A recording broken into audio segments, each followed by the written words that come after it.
Hey, I'd like to welcome you to another episode of Mission Matters.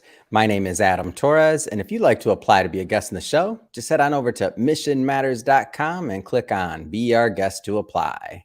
All right, so today is a very special episode. We're bringing back Melissa Hughes. Me and Melissa have been working on putting together this book for, the last year or so. Melissa is a speaker, author, and neuroscience geek over at the Andrick group. Hey, Melissa, first, I just want to say welcome back to the show and congrats. We finally finished the book. Thank you. Thank you. It was a fun task. Oh my gosh. So we have a lot to talk about. So of course I want to dive into your content, which is always interesting and fun and exciting. And of course, we're going to be talking about some of your previous work. And I have this right here always. So we'll get into your other book as well. But before we do, you already know the drill. We'll start this episode the way that we start them all, with our Mission Matters Minute. So, Melissa, we at Mission Matters, we amplify stories for entrepreneurs, executives, and experts. That's our mission. Melissa, what mission matters to you? The mission that matters to me is understanding how the brain works and how the brain quirks so we can tap into our inner genius. Yeah.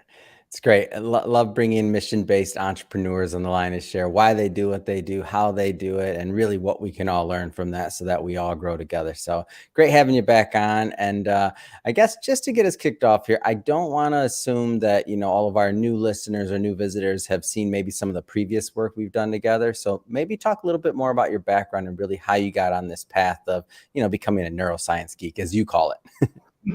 Absolutely. Well, I do call myself a neuroscience geek, and I unabashedly own that because I love the research and I love the studies and I love the regression analysis. And I know that I am in a minority there because most people don't. But what I found is that most people really want to know the bottom line. Like, what does that study mean for me? And how can I make my brain work better? And my neuroscience journey actually started in a fourth grade classroom. That's where my career started. And I remember at the end of that first year, sitting down with my mentor, kind of doing a post-mortem, what do I want to get better at? And my overarching question was, how in the world can I help these kids learn if I don't understand how the brain learns? And all of those factors that influence creativity and problem solving. And, we want our kids to hang out in the thinking brain. And, when they're frightened or hungry or, have any kind of negative emotions going on, then the survival brain kicks in and the thinking brain is not in charge. So that was kind of where the neuroscience journey began. And after leaving the classroom, what I learned is that understanding how your brain works and how to make it work better is more important when you leave the classroom, because we don't have those guided learning experiences. We have to count. We're in charge. We have to figure out our own learning, and so it's been fun. It's been a fun journey. And so since you've kind of been on this journey, obviously lots of zigs and zags in any career. I know one of the things that you've done is now you've done, as you've built up your career, your name and your expertise.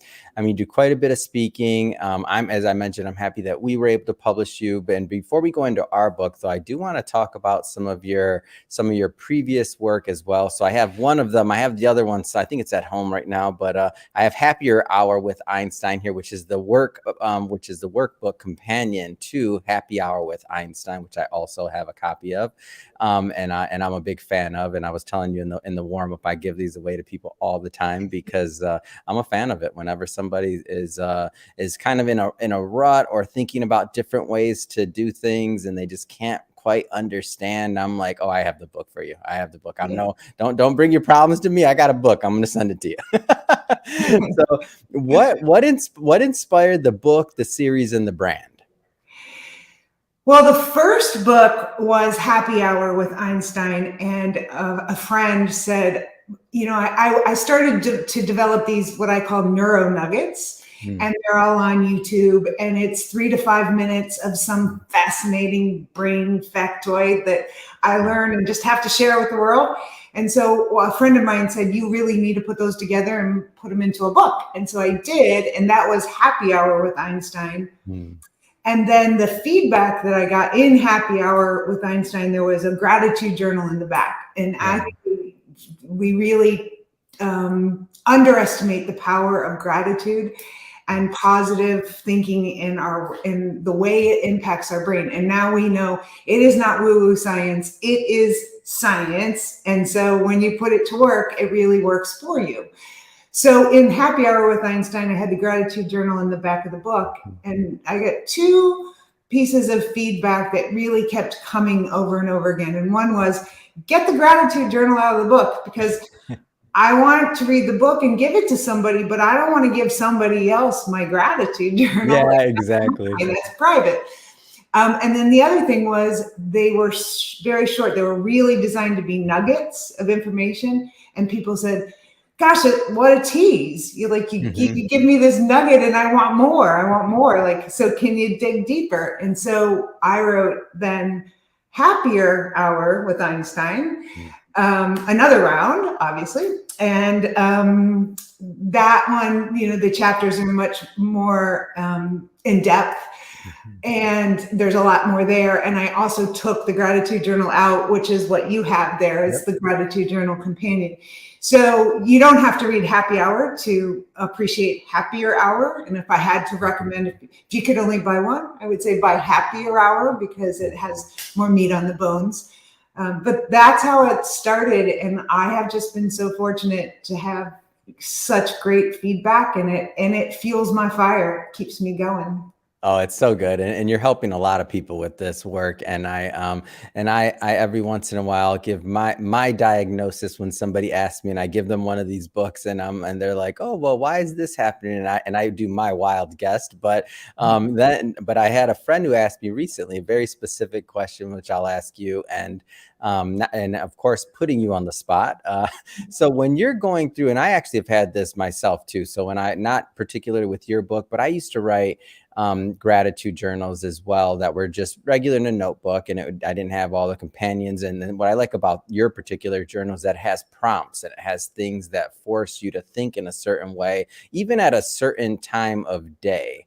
So whether it's morning or night, can you maybe start with explaining kind of some of the science side behind like how it was designed? Because what I used to do, which I'd open up a notebook and start writing whenever I felt like it. But I was like, wait a minute, there's more to this. Maybe start there. So the gratitude journal is designed for every spread of the book is a day.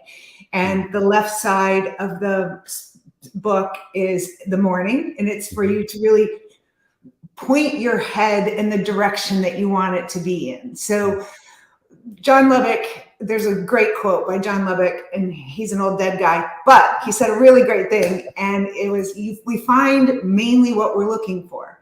So if you get up in the morning and you say to yourself, this is going to be a terrible day, oh my gosh, I'm dreading this day, then you're going to find all kinds of reasons to support that theory. And it's not because more terrible things happen, it's just because you're looking for more terrible things to happen. So, that 5 minutes in the morning to kind of prime your brain to look for what it is you want to find.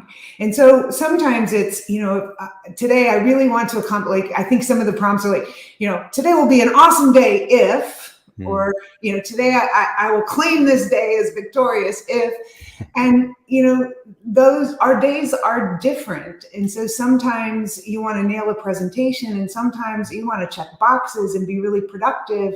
And so what you're doing by articulating that is you're priming your brain to notice the opportunities that will help you get that thing done, whatever it is. And then the right side is what you do at the end of the day, ideally right before you go to bed. And you look back on that day, because, we all have a to-do list that's like a mile long. And I don't know about you, but at the end of the day, I look at the things that I didn't get done, and I, beat myself up for, I just can't get everything done. And so instead of ending the day on a high of, look at, this is what I did accomplish, you kind of end it with, cortisol and stress and Mm. frustration. And so when you can look back at the end of the day and say, this is how I made the world a better place. This is what I accomplished. And one of my favorite parts of that gratitude journal is every day has a daily dare. And Yeah. it's simple things like tell someone you appreciate them.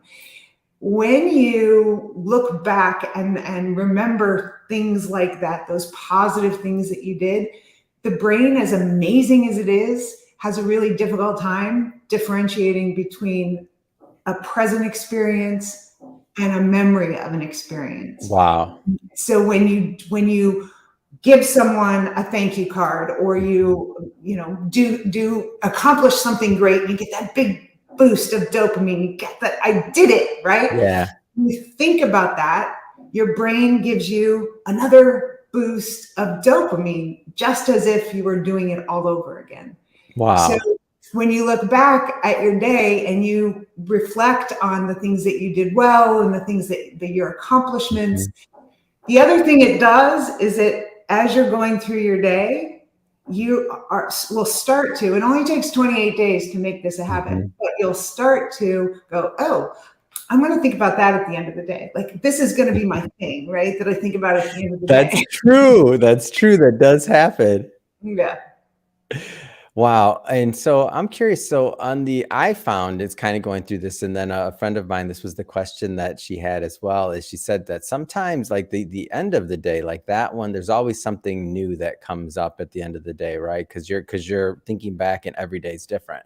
But the beginning of the day, sometimes that one's a little tough. And I find myself, and she said the same thing, kind of sometimes writing some of the same things, like about if you're gonna, if this is what would make this a successful day. I'm paraphrasing, but and to me it's like, okay, I'm gonna get outside and I want some sun for a couple minutes. Like that would be good. Get out of the studio.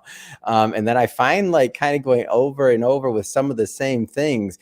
Do you find that's a thing, or is there like, is that becoming rote, or like how do you kind of break past that, or is it okay? I don't know. Well, I don't think it's wrong. So I Yeah. would say, is it okay? It's okay. Yeah. But the one thing that the brain really likes is patterns. And the Ah. brain likes familiarity. Hmm. And so we often default to that thing that we know. And Ah. so for you to think differently, you have to be really intentional about Hmm. thinking differently. And so this is just one So my reason. brain is getting lazy. Our brain is very lazy, My but brain's getting lazy. It's like, go with the old sunshine, Adam. Don't spend an it's extra not your don't fault. don't spend an extra minute and think. Go with the old sunshine, Sir Adam, and check it off the box. Oh, you lazy brain, you. I knew it. No, it's not your fault. It's not your fault. But I will give you one little trick that you might try Please. and see if this works for you. Think smaller. Like, today I'm going to look for something on my way to work that I never noticed. Oh. That is something that is, we take that for granted, but we have lost our sense of wonder by about the age of 10. But that's one way to inspire wonder and awe. There are all kinds of studies on wonder and awe. Do amazing things for the brain. And it's as simple as look for something that you never noticed before. Or today I'm going to eat lunch at a restaurant I've never eaten at. So you're Right? breaking the pattern. Yes, Oh. to break the pattern. And then when you start to do those kinds of things, then what you do is you open up the neural pathways in your brain, and you'll start searching for different things. Like, I want to be really productive. I want to crank through my to-do list today. I mean, I can put that down every single day because, of course, that's what I want to do. But if I put other things like I want to find something that I never noticed before on my way to work, now that's different. That's intentional. And, typically if you are looking for something like that, it'll be something fun, something right? Well, you solved my problem, and that's a good one. So I'm calling lazy brain taking over again. Speaking of the brain, let's dive into the latest published work, at least with us, the surprising simple truth of what motivates us. So lots of different angles you could have approached your content from. I mean, you got tons and tons of research. Why this angle? Why now? Well, I think having just come out of the pandemic, I think people are really reevaluating what work means to them. Hmm. And sometimes I think we fall into a rut, whether it is with personal relationships or Mhm. professional relationships or the relationship that we have with our work, because we do have a relationship with our work. Oh yeah. And there are burnout, right? And the great resignation. And we've been hearing all of these words, and it's surprising the things that actually contribute to burnout. Hmm. Burnout is not just doing the same thing over and over again. It's also doing things that are not challenging enough. So there's a rule called the Goldilocks rule, and work should be not too easy, not too hard, but just right. Because if it's too easy, we get bored. If it's too hard, we get frustrated. Mhm. If it's just almost out of reach, that challenge is like you really got to stretch for it. Hmm. That's the Goldilocks sweet spot. And if you can find work that falls in that sweet spot, then you're not going to get burned out. I mean, the other piece of this is it has to be work that you're passionate about. And that aligns with your values. And so, I think coming out of the pandemic, and when a lot of people were leaving and not leaving for money and not Mhm. leaving for, necessarily poor work environment, Yeah. they were leaving because their work just wasn't fulfilling to them. Hmm. And, that's all right here. So I just think I find that the way the quirks of the brain, like when you understand why things you process things the way you do, well, then you can change them. But you Yeah. can't change what you don't acknowledge, right? Yeah. And I wanna get nerdy for a moment here because Okay. I always learn from you, and I know. So this was a truism and one of your takes, and I've heard it said a lot of different ways, but the way that you wrote it in this particular book, impossible to see the grass pattern when you're in the grass. Yeah. Maybe explain that and take us a level deeper than what I would normally say is you just can't see it. You're too close. It's fine. Well, it's true, and there's science to back that up. And I when I was a kid, one of my favorite, most vivid memories, childhood memories, was going to the Cleveland Municipal Stadium on Saturdays for the doubleheader games, Mhm. and we'd sit in the cheap seats, we'd sit in the bleachers, and of course, my dad said this is because this is where all the home run balls come, but Good also job, Dad. what I know now is that my parents could entertain an entire family of five with popcorn and Cracker Jacks and hot dogs for like less than $20. Yeah. But to this day, I remember how I would marvel at the grass patterns. I mean, Mm. I just found them fascinating. And so in my family, one rite of passage was when you turned 10, you got to ride the riding lawnmower. Ooh. And I vowed that my yard would be epic. Like I was going to have a Major League Baseball yard, right? So when I got to ride the riding lawnmower, I tried to do the grass patterns, and I was so frustrated because I couldn't see them. And it wasn't until I got off the lawnmower and went up onto the second floor balcony where I could actually see the patterns in the grass. Mm. Neuroscience is so much like that Mm. because, if you think about those times where you have like one of those, what was I thinking moments, and we all have Mhm. them, right? The answer is you weren't thinking. The answer is when we're in those emotionally charged um, Mm. events that where we really need our best thinking. Mhm. It's if the wrong chemicals are flowing up there, then the survival brain is in charge. And when our survival brain is in charge, Mhm. its first job, the brain's first job is to keep us alive.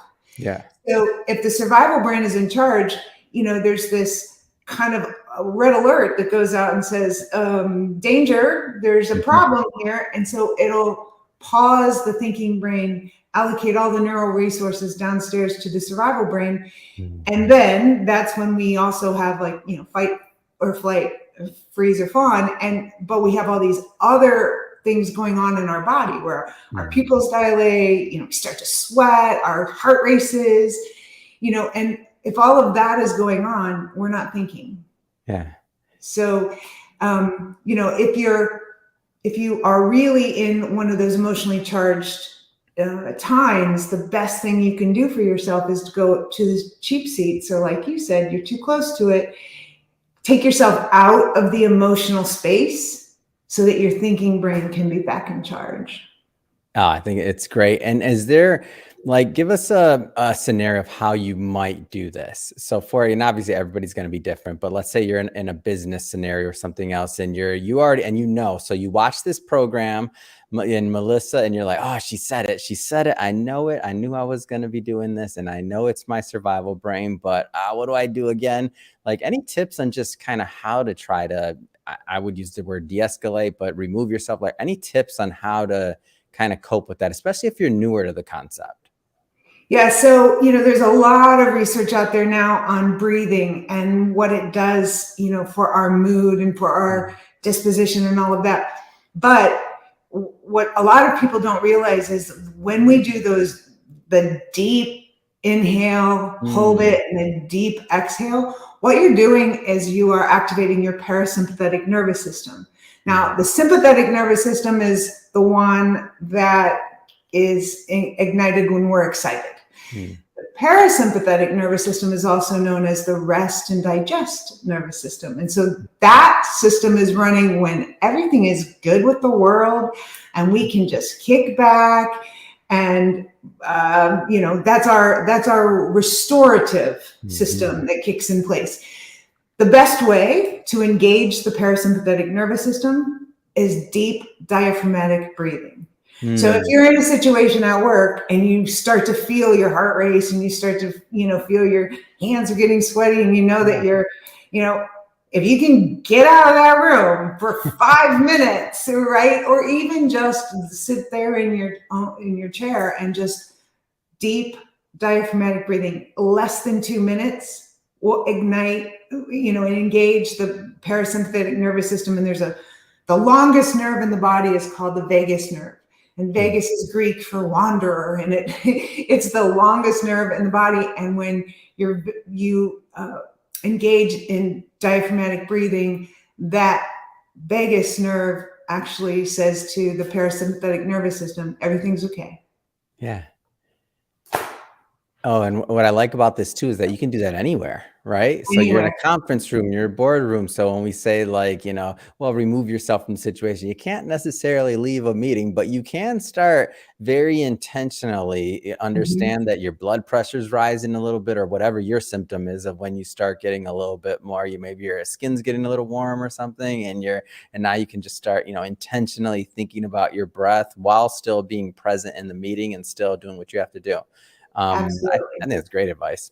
Yeah. So I want to dive into maybe one more point that you made in there, and just for everybody listening, pick up a copy of the book. So we're going to have the links already in the show notes, so you can pick up a copy. But I'll read off a couple of the other kind of headlines there. So, impossible to do your best thinking when stressed. When we feel positive emotions, the brain does its best work. The decade of the brain, key drivers of human motivation. The Goldilocks principle you brought up. Carrots and sticks. The bottom line. So lots more content to cover, but I do want to carry or cover maybe one more of these points here. So the decade of the brain. What's this all about? So the 90s, if you think back to what was happening in the 90s, beyond Seinfeld and Friends and Michael Jackson Yeah. and, really bad fashion, like grunge pants and right.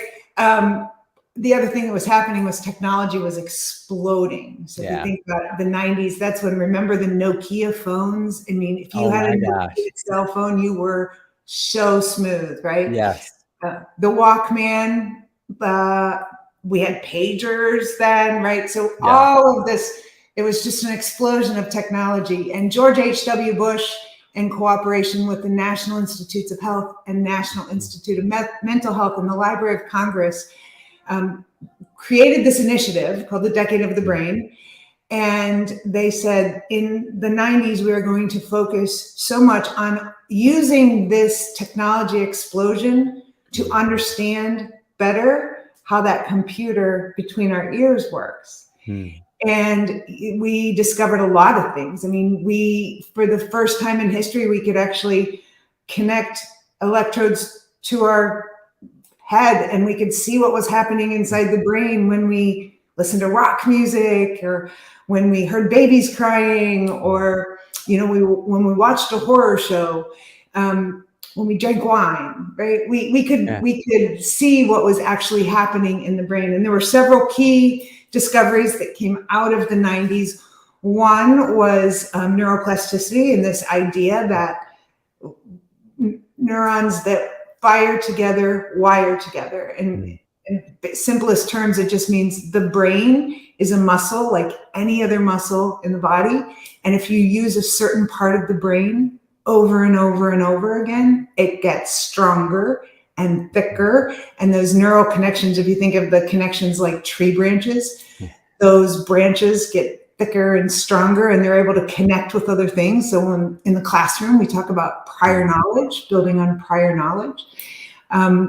And that is one of the key things that came out of the Decade of the Brain. And if you want to know more, you have to read the book.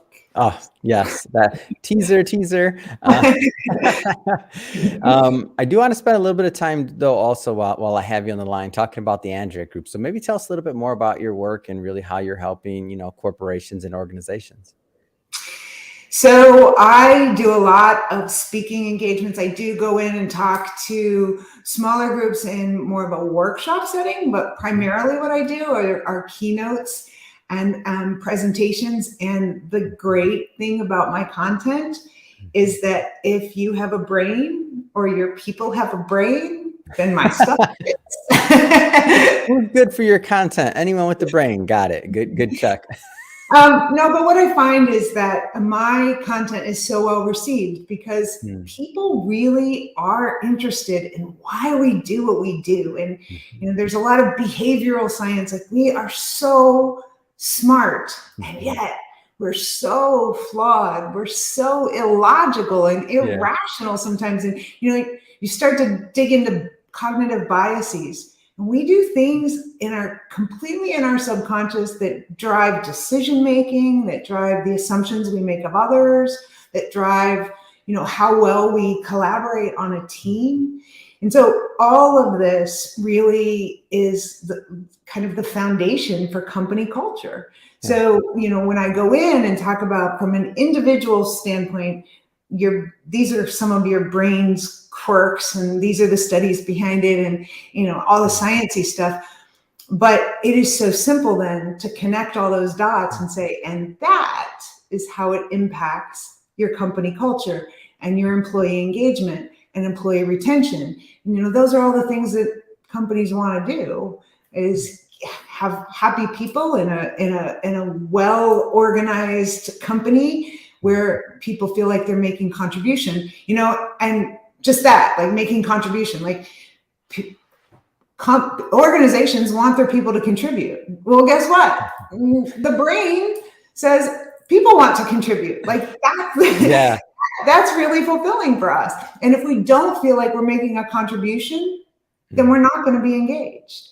Yeah. So we say, leaders say, I need higher employee engagement. Employees are saying, I need to make a contribution. Well, how can we bring those two things together and create the conditions for those things to happen? Because it's not impossible. And actually, once you understand the brain, it's pretty fun to do. So yeah.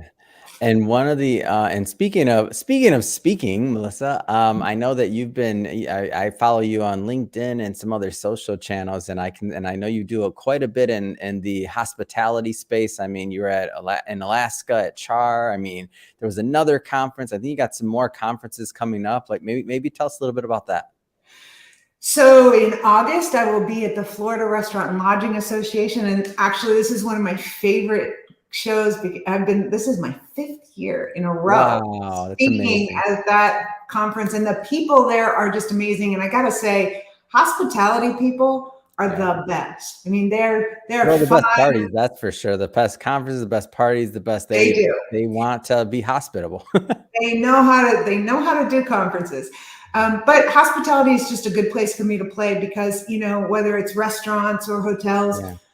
they're all looking for, wait, how can we, provide an exceptional guest experience? Well, think about what all the science, all the psychology, all the behavioral science that goes into that experience and creating the perception that folks have. Because, for example, in the restaurant business, people create a perception of the food long before they taste the food. It Hmm. has everything to do with the way the hostess greets them at the door. It has to do with the weight of the menu, Hmm. the lighting, the music, all kinds of things. So hospitality has been a really fun place for me to be in. And it's just fascinating, the things that we can change, the little things that we can change that make a big difference in the guest experience. Amazing. Well, Melissa, I know you're always have things coming. You just mentioned the August speaking engagement, and I know you're busy, busy, busy. I'm happy that you were able to come back on the show to start the promo of the recent release. I just have to ask, I mean, what's next? What's next for you? What's next for the Andrick Group? I have another book that is percolating, and Yes, I love it. it is it is in the hospitality space. So I'm very excited about that, and really digging into the psychology of the guest journey. So Hmm. that's fun. So stay tuned for that. And also, I am more than half finished with a goal setting, goal getting journal for the younger generation, Yeah. for our friends ages 12 to 22. So like Hmm. from middle school through the end of college. And I'm very excited about that one. Oh my gosh, you just said 12 to 22. You know what that means, right? That's for everyone. Like, Everyone. I know you have to say it that way, but I love a goal journal or something that's just so easy to digest that you can like focus on it and not get caught up. I can't wait to get a copy of that for myself. Even though I may be a little bit older than those in that age group, but I'm in. I'm in.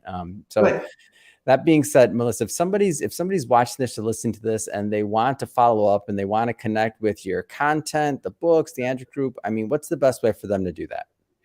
melissahughes.rocks. If you go to contact, you can just send me a note. If you want to subscribe to my Neuro Nugget, I send one out every Friday. And I'm a terrible salesperson, so I don't try to sell you anything. I just give you really good, fun, brainy content. So, Uh, melissahughes.rocks. Fantastic. And we'll put all that information in the show notes so that our audience can just click on the links and head right on over. And speaking of the audience, if this is your first time with Mission Matters, we're all about bringing on business owners, entrepreneurs, executives, and experts and having them share their mission, the reason behind their mission, what motivates them, what gets them out there and fired up into the marketplace and into the world and to make a difference. If that content sounds interesting or fun or exciting to you, we welcome you. Hit that subscribe button. We have many more mission-based individuals coming up on the line, and we don't want you to miss a thing. Melissa, as always, it's been a pleasure. I'm so excited to continue promoting this book with you, and thank you again for coming on the show. Thank you, Adam. I appreciate you.